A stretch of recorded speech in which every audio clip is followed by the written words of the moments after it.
They say the kitchen is the heart of the home. And I believe the heart of, well, that heart is this, the oven. Until it stops working, that is. That's what happened to mine recently, and I have a pretty good idea why. Today I'm going to tell you what I think killed my oven, how you can prevent it from happening to yours, and what a guy with a cooking channel is going to do to, well, keep on cooking. So let's get into it. Hello and welcome to I Want to Cook. My name is Chef Matt and this channel is all about helping you be a better cook.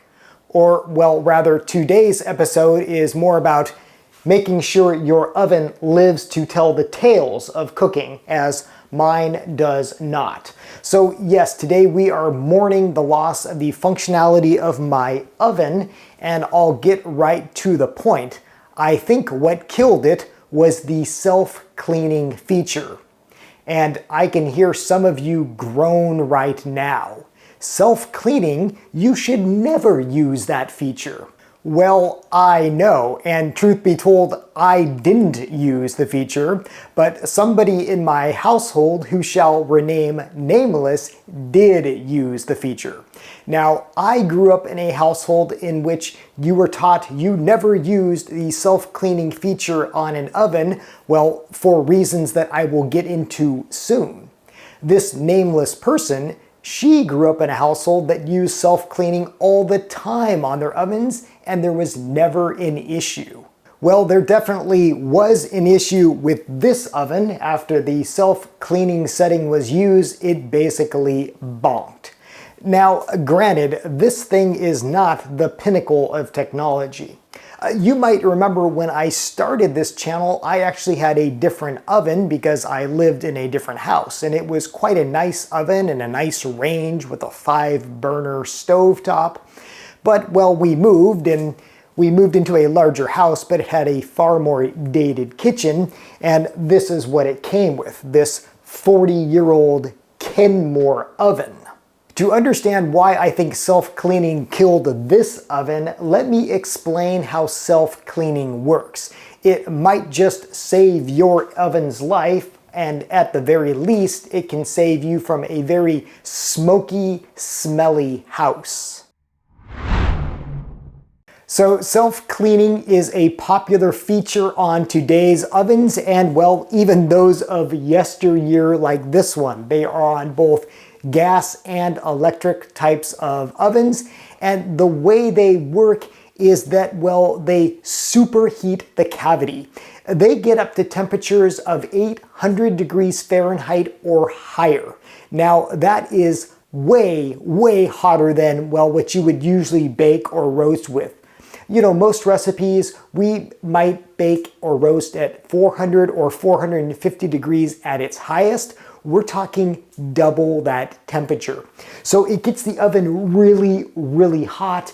And what happens is all that gunk and all that stuff that you're trying to clean, well, it gets the oven so hot that it basically turns all that stuff to ash. From there, the idea is that you simply have to wipe out the oven, wipe out all that ash, and you have a clean oven. But the process, well, it's not so simple and it's definitely not quick. Self-cleaning can take hours, we're talking several hours, and you still have to do some work. In addition to actually having to kind of wipe it down afterward, you have to take out the racks, and, well, you really have to be sure that nobody's going to be in the kitchen, especially little kids who might be curious. Although they do lock themselves automatically most of the time because of the super hot temperatures.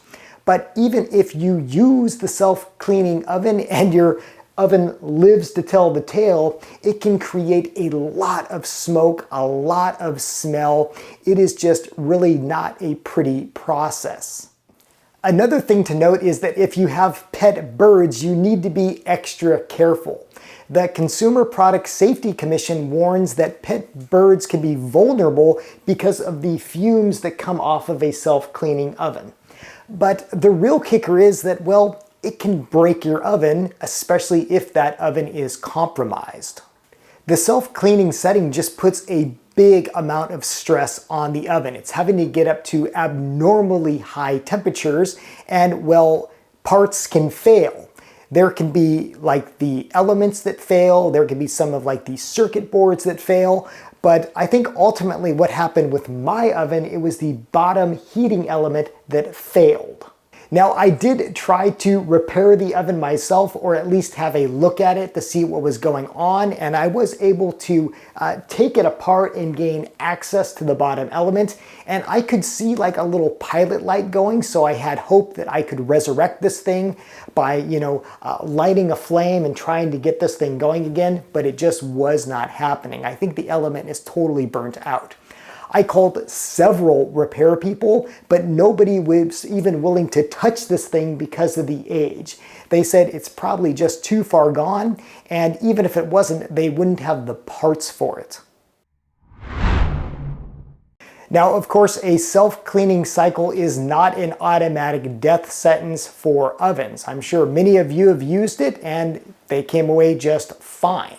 And Consumer Reports generally tends to agree. In fact, they say that self-clean disasters are the exception and not the rule. But that said, they spoke with one appliance repair expert who said that certain parts might break or malfunction during a self-clean cycle, including door latches, electrical components, bake or broil elements, or heating elements in gas ranges along with the gaskets. And I think it was that heating element that toasted in mine. The New York Times' Wirecutter section also had an excellent article on the pros and cons of self-cleaning ovens, and one appliance repair expert they spoke with urged people with ovens over a year old not to use the feature. And also a spokesperson from the Consumer Product Safety Commission said that you might actually have to use the feature several times just to get the cleaning you want. It always doesn't work the first time, and those repeated usages, well, they can also damage the oven and create even like hairline cracks in it. Now, if you're having none of this and you are totally for self-cleaning ovens, well, there are some things that you should know before you go into it. If you are going to use the self-cleaning setting in your oven, it is very important to turn the vents on, open the windows, because it's probably going to be a smoky and messy process. And good ventilation in general is very important when cooking. I did a whole episode on why you really need to be using your hood vent, and I'll put a link to that video in the description below. But here's my advice after the episode that I just went through, and well, that is that you probably need to be very wary of using the self-cleaning cycle, especially if you have an old oven like mine, one that was kind of already on its last legs, already compromised. I think there are probably going to be better ways for you to clean your oven, at least have some reassurance. And if you are going to do the self-cleaning feature, well, don't do it like the night before Thanksgiving, because you might have a dead oven, well, and not be able to cook your turkey. I'd also recommend that you read reviews about your particular oven and the self-cleaning feature, maybe how it worked or didn't work for others. But there are other, far less invasive and less kind of, traumatic ways of cleaning your oven. There's different methods with like ammonia and vinegar. There's always just oven cleaner that you can use. But, to clean an oven doesn't mean that you necessarily have to use the self-clean feature. I know that we'll never be using the self-cleaning feature again when we get a new oven. So regarding that, well, this oven isn't totally dead. So actually the broiler still works, and so does the stovetop. So we have that functionality. But here's where you might be thinking, okay, well, just get a new oven. It's not that big of a deal. Well, here's the thing. So yes, I could do that, but I don't want just any oven. You see, I have my eyes and heart set on a Wolf range, a Wolf oven. That's what I used in culinary school. That's what I've been dreaming about having in my own home for many, many years now. And here's where you might think, okay, so get a Wolf oven. Okay, well, here's the other thing. I can't just replace like this oven with a Wolf because there's going to be a lot of like plumbing and other things needed. So we're talking a complete kitchen renovation. And here's where you might be thinking, okay, so just get a kitchen renovation. Well, see, I grew up in a household in which we were taught something very simple. If you don't have the money for something, don't buy it. So outside of my mortgage, I don't have debt and I try not to take on debt. So all that to say, I am trying to save up as best I can for a whole new kitchen, which will of course involve a new oven as well. But in the meantime, we're still going to be baking and roasting, and here's how. Truth be told, I actually use my little countertop toaster oven quite a bit. Even when this thing was working, I used the toaster oven, well, most of the time because we don't have a big family that we're cooking for. It's just 2 people, and these cook a lot faster. They get up to temperature faster, and they're just more convenient. But no, this little thing that I have here, this is not going to cook larger amounts of food. So I am getting a countertop oven that is going to help us through before we have the funds for a complete kitchen remodel.